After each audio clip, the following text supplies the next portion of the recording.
সমস্ত কিছু প্রমাণ পাওয়ার পর চন্দ্র, বর্ষা এবং কি সোহিনীকে বাড়ি থেকে বের করে দিল নতুন। হ্যাঁ বন্ধুরা, এমনটাই দেখা যাবে। বিস্তারিত জানতে ভিডিওটিতে লাইক দিয়ে চ্যানেলটি সাবস্ক্রাইব করে দেখতে থাকো। নতুন পর্বে দেখা যাবে কমলিনী যখন ক্লাস করতে যাচ্ছিল আর তখন দেখা যায় নতুনদের বাড়িতে যায়। নতুন তখন দেখেই বলে, বৌঠান তুমি?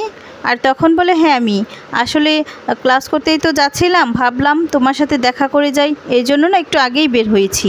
আর তখন বলে, আসো বসো। তখন বলে, তুমি কেমন আছো? কি চেহারা হয়েছে তোমার বলো তো, একদম মুখ শুকিয়ে গেছে। আর তখন বলে, আমার ওপর চোরের অপবাদ দেওয়া হয়েছে, আর কেমন থাকতে পারি বলো তো। তখন বলে যে তুমি তো আর চুরিটা করো না। কমলিনী, তোমাকে আমি কত বুঝিয়েছি তুমি বিয়েটা করতে রাজি হও, কিন্তু তুমি তো রাজি হচ্ছ না।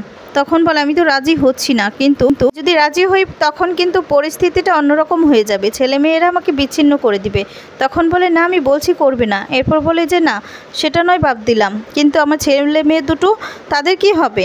আমার মেয়েটাকে তো বিয়ে দিতে হবে, মেয়ে শ্বশুরবাড়ি থেকে মেয়েকে কথা শুনতে হবে, সেটা আমি চাই না। এর জন্য আমার মেয়ে কথা শুনবে সেটা আমি কখনোই চাই না। আর তখন বলে, আচ্ছা ঠিক আছে বেশ, তারপরে তুমি ভেবে দেখো। তখন বলে, জানো তো স্বতন্ত্র, আমি না আর পেরে উঠছি না, আমার আর ভালো লাগছে না এই সমস্ত, সত্যি আমি অনেক ক্লান্ত হয়ে পড়েছি। তখন বলে, এর জন্যই তো তোমাকে আমি অফার দিয়েছিলাম, সেটা তুমি রাজি হলে না, তো এখন আর কি করার, সারা জীবন চিরসখা হয়েই থাকতে হবে। এখন কমলিনী খুব কষ্ট পায়, কারণ কমলিনীও যে নিরুপায়, তার দুটো সন্তান আছে, তাদের ভবিষ্যৎ আছে, তাদের ভবিষ্যতের দিকে চেয়ে সে আর বিয়ে করবে না, সে আর বিয়ে করতে রাজি নয়। সে চায় না যে তার জন্য তার মেয়ে ছেলে দুজনেরই ভবিষ্যৎ নষ্ট হয়ে যাক। বুবলাই তো আগে বিয়ে করে নিয়েছে, কিন্তু দুজন আর মিঠির কি হবে, তার জন্য বিয়েতে রাজি হচ্ছে না। তখন স্বতন্ত্র বলে, ঠিক আছে তো এখন আর কি করার, কিন্তু তোমার এই চুরির ব্যাপারটা বুঝতে পেরেছো, এটা যে তুমি করোনি সেটা তো আমি খুব ভালো করেই জানি, এই কাজ তো তুমি ভাবতেও পারো না, করার তো দূরে কথা, কিন্তু যাই হোক না কেন এটা না ঠিক বের হবে। আমি খোঁজ নিয়েছি, তারা সমস্ত রকমের পরীক্ষা নিরীক্ষা টেস্টগুলো করছে, খুব শীঘ্রই তার রিপোর্ট চলে আসবে, কাল সকালের মধ্যেই চলে আসতে পারে, এরপরই প্রমাণ হয়ে যাবে কার হাতে ছাপ ছিল, তখনই তো প্রমাণ হয়ে যাবে। এরপর ওরা কি করবে বোঠান, এবার কিন্তু একটা কথা তোমাকে আমি আগে থেকেই বলে রাখি, এবার যদি প্রমাণিত হয় যে এই কাজটা চন্দ্র করেছে বা বর্ষা করেছে, ওরা যদি করেছে, ওরা তো করেছে নিশ্চিত আমি, কিন্তু প্রমাণ হওয়ার পর তো আর ওদের কিছু বলা থাকবে না, তখন কিন্তু ওদেরকে আমি ঘাট ধাক্কা দিয়ে বাড়ি থেকে বের করে দেব, পুলিশের হাতে তুলে দিব, নয় বাড়ি থেকে বের করব, পুলিশদেরকে দিয়েই বের করব, তখন কিন্তু তুমি আর কিছু বলতে পারবে না। তখন কমলিনী বলে, না স্বতন্ত্র, এবার আর কিছুই বলবো না আমি, তোমার যা খুশি তুমি যেমন ভালো বুঝবে ওটাই করবে, আমি আর কিছু বলবো না। এতদিন তো ওদের মুখের দিকে তাকিয়ে কিছু বলিনি, এবার আর বলবো না, এবার যা খুশি তাই করতে পারো। যে ছেলে কিনা মাকে অপবাদ দেয়, মাকে নোংরা নোংরা কথা বলে, এই ছেলের হয়ে আর কি বলবো বলো তো, কি বলবো, তোমার যা খুশি তুমি তাই করো। আর তখন বলে, আমি চাই কি তুমি ওই বাড়িতে যাও, তোমার বাড়ি ওটা, তুমি কেন একা একা এখানে থাকতে যাবে? হ্যাঁ জানি তোমাকে নিয়ে আমাকে নিয়ে অনেক কথা শোনাবে, তারপরেও এমনিতেও তো আর কথা কম শুনতে হয় না, অনেক কথাই তো শুনতে হয় ওদের কাছ থেকে, তাই বলছি তুমি ওখানেই ফিরে যাবে, বুঝতে পেরেছো, তোমার ঘরটাতে তুমি থাকবে। আর তখন তো তোমার চাপ হয়ে যাবে, তোমাকে নানান কথা বলবে, এগুলো যে আমি আর সহ্য করতে পারছি না কমলিনী। তখন বলি, না সহ্য করতে হবে, এমনিতেও তুমি অনেক কথা শোনো, তুমি কি 1 মিনিটের জন্য ওই বাড়িতে গিয়ে শান্তি পাও না তো, তাই বলছি তুমি ওই বাড়িতেই যাবে, ঠিক আছে? আর তখন বলে, আচ্ছা ঠিক আছে, আগে চন্দ্র নয় বাড়ি থেকে বেরিয়ে যাক, তারপর যাব। তখন বলে যে না, তুমি এখন থেকেই যাবে, ওদেরকে বাড়ি থেকে বের করার আগেই যাবে, কারণ কি পরে যদি যাও তাহলে লোকে বলবে, সবাই বলবে, ওই দেখো এতদিন বাড়িতে চন্দ্র ছিল তাই আসতে সাহস পাইনি, আর এখন ওরা চলে গেছে আর তুমি চলে গিয়েছো, নানান কথা বলবে তোমাকে নিয়ে আর আমাকে নিয়ে, আমি সেটা চাই না, এমনিতে কথা যা বলার বলুক, কিন্তু তুমি তার আগেই যাবে।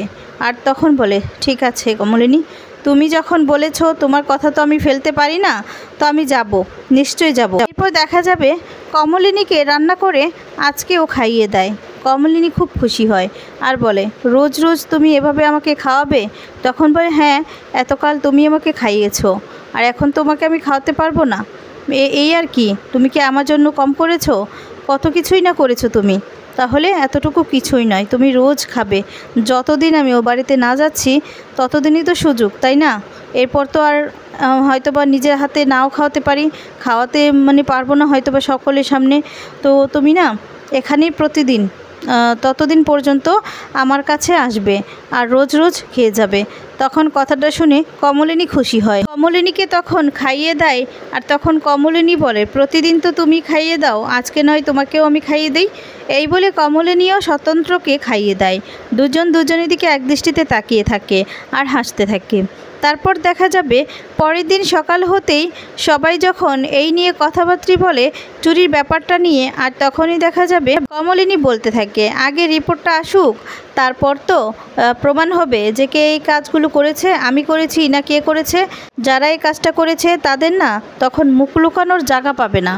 তখন এদিকে মিঠি বলতে থাকে যে মা তুমি চুপ করো, তুমি ক্লান্ত হয়ে পড়েছো, ওদের সাথে না তুমি আর মুখ লাগাতে যেও না, বুঝতে পেরেছো? ঠিক প্রমাণ হবে যে কে এই কাজগুলো করেছে, আর তখন দেখবে বিচারটাই হবে। এবার তুমি কিন্তু আর কারোর ওপর দয়া দেখাতে যেও না, তোমাকে কিন্তু আমি আগে থেকেই বলছি, পরে কিন্তু তোমার সাথে আমি নিজেই কথা বলবো না, বুঝতে পেরেছো? তখন বলে, না মিঠিমা, এবার আর কিছুই হবে না, তেমন কিছুই হবে না, অনেক তো করেছি, অনেক করেছি, আর কারোর জন্য কিছু করতে চাই না, অনেক দরদ দেখিয়েও দেখেছি, কোনো লাভ নেই। আর তারপর দেখা যাবে বুবলাই তখন বলে, মা এমনও তো হতে পারে সেখানে তোমারই ফিঙ্গারপ্রিন্ট পাওয়া গেছে, তখন তুমি কি করবে? এত কথা নাই বা বললে এখন। তখন বলে, বাবা বুবলাই, আমি তো নিশ্চিত আমি এই কাজটা করিনি, তো আমি তো সাহস দেখিয়ে কথা বলতেই পারি, তাই না? তুমি না কথা বলো না, বুঝতে পেরেছো? তুমি এই পর্যন্ত আমাকে যা আঘাত দিয়েছো এখন পর্যন্তও দিয়ে যাচ্ছ, তোমার কি এতটুকু বোধ বুদ্ধি কিছুই হয়নি যে এই কাজটা আমি কোনোদিনও করতে পারি না? তখন বলে যে হ্যাঁ হয়তোবা করতে পারো না, কে জানে যে এখন হয়তোবা স্বতন্ত্র বসুর পাল্লায় পড়ে করেছো কাজটা, তাই না? নিজেদের জীবনটা তো গোছাতে হবে সুন্দর করে। তখন এই কথা শুনে কমলিনী রেগে যায়, আর তখন সেখানে নতুন চলে আসে পুলিশদেরকে সাথে করে নিয়ে, সমস্ত প্রমাণ নিয়ে।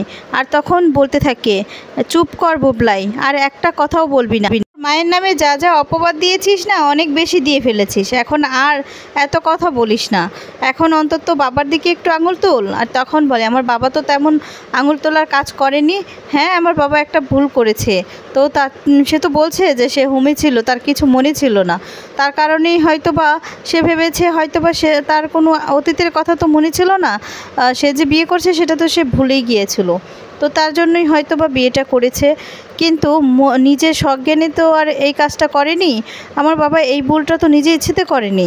আর তারপর বলে, শুধু যে এই ভুল করেছে তা তো নয়, তোর মাকে ফাঁসানোর জন্য তোর বাবা, বর্ষা, তোর বউ এগুলো কাজ করেছে, বুঝতে পেরেছিস? এখন তুই আছিস কি না তাও সন্দেহ, মানে যে বাদ দেওয়া যায় তা তো নয়। আর এই মহিলা সোহিনী এ আছে কি না সেটাও বলা যায় না। সোহিনী তখন অবাক হয়ে যায়, আর তখন মনে মনে ভাবতে থাকে, তার মানে ওরা দুজনে মিলে এই সমস্তই করেছে প্ল্যান করে, আর এখন কি না তাদের জন্য আমাকেও ফাঁসাচ্ছে, আমি তো এই কাজ করিনি, এত বড় কথা তো ভাবতেও পারি না আমি স্বপ্নেও। তখন দেখা যায় বলতে থাকে, মুখ সাবধানে কথা বলুন, হ্যাঁ হয়তোবা গরিব হতে পারি, হয়তোবা বিপদে পড়ে চন্দ্র খোঁজ করতে এসেছি, কারণ যতই হোক স্বামী তো বিয়ে তো করেছে, একটা মেয়ে আছে, মেয়ে তো চিন্তা ভাবনা করতে হবে আমার ভবিষ্যতে, তাই না? আর অনেক টাকা ঋণ করে এসেছে, সেগুলো তো আমার একা পক্ষে সম্ভব নয়, তার জন্য যে আমি চুরি করব তা তো নই। আর তখন বলে, আচ্ছা ঠিক আছে আপনার কথা বাদ ধরলাম, কিন্তু আপনার স্বামী চন্দ্র সে তো এবার জেলে যাবে। আর তখন কথাটা শুনে চমকে যায়। তারপর দেখা যাবে অফিসার বলতে থাকে যে এই কাজটা আপনারা দুজন করেছেন, এতে আপনাদেরই একমাত্র ফিঙ্গারপ্রিন্ট রয়েছে। হ্যাঁ আপনারা অনেকই চেষ্টা করেছেন লুকানোর জন্য, হয়তো বা একটা রুমাল বা কিছু দিয়ে আপনারা এই সমস্ত বাক্সটা আর এই আলমারিটা ধরেছেন, কিন্তু তাতেও কিন্তু একটু হলেও আপনাদের ছাপ রয়ে গিয়েছে, এতে আপনাদের ছাপ ছাড়া আর কারো ছাপ পাওয়া যায়নি, অর্থাৎ এই কাজগুলো আপনারাই করেছেন। আর আপনাদের পারিবারিকভাবে কি আপনাদের দণ্ড সেটা তো আর আমি জানি না, তো এখন বোঝাই যাচ্ছে, আপনাদের কথাবার্তায় বোঝা যাচ্ছে যে আপনারা এই মহিলাকে দেখতে পারেন না, ভদ্র মহিলাটিকে দেখতে পারেন না বলেই এই সমস্ত কাজগুলো করেছেন, তো এটা কিন্তু অনেক অপরাধ করেছেন। এবার কিন্তু আপনাকে আর আপনাকে ধরে নিয়ে যেতে আমরা বাধ্য হব। তখন বলতে থাকে যে আমরা এই কাজ করিনি। এরপর বলে দেখুন আর মিথ্যে বলার চেষ্টা করবেন না। প্রথমত ওনাকে কিন্তু অনেক হ্যারাসমেন্ট করা হয়েছে। তখন চন্দ্রর এই সমস্ত কথা শুনে চন্দ্র তো ভয় পেয়ে যায়। আর তখন নতুন বলে যে এবার তো পার পাবি না। এইদিকে বাড়ির বউ গহনাগুলো পাওয়া সত্ত্বেও বাড়ির বউকে নিয়ে যাচ্ছিল পুলিশ। আমি যদি একটু দেরি করে আসতাম তাহলেই হয়তো বা নিয়ে যেত। আর তখন তো তোরা কেউ আটকাসনি। তোরা চেয়েছিলি যে ওকে পুলিশে ধরে নিয়ে যাক, আর যাতে করে তোরা এই সম্পত্তি সমস্ত কিছু নিজেদের করে নিতে পারিস, নিজেদের মতো করে ভোগ করতে পারিস। তোরা হয়তো বা ভুলে গিয়েছিস যে এই স্বতন্ত্র বোস এখনও বেঁচে আসে, তাই না? তাই বলছি এবার যদি তোরা একটু জেলে গিয়ে নিজেদের দোষটা একটু বুঝতে পারিস। আর তখন দেখা যাবে বর্ষা তো কাঁদতে থাকে।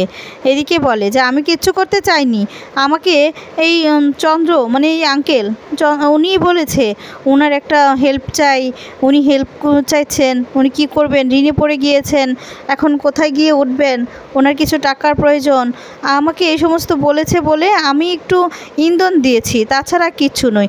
চন্দ্র বলে পুরো বুদ্ধিটাই তো তোমার, আমি তো এই সমস্ত করিনি, আমি তো করতে চাইনি, সমস্ত কিছু তো তুমিই বুদ্ধি দিয়েছো। আর তখন এই নিয়ে ওদের মধ্যে দণ্ড বেজে যায়। আর তখন পুলিশ অফিসার বলে আপনাদের না এই বয়ান শোনার সময় নেই আমাদের কাছে, চলুন। এই বলে নিয়ে যেতে থাকলে নতুনের কমলিনীর পায়ে ধরে গিয়ে চন্দ্র আর বর্ষা এবার ক্ষমা করবে না, বাড়ি থেকে বেরিয়ে যেতে বলে নতুন আর বন্ধুরা এবার যদি সত্যি এমনটা হয় আর ওদেরকে বাড়ি থেকে বের করে দেয় তোমাদের কেমন লাগবে কমেন্টস করে কিন্তু জানাবে। ধন্যবাদ।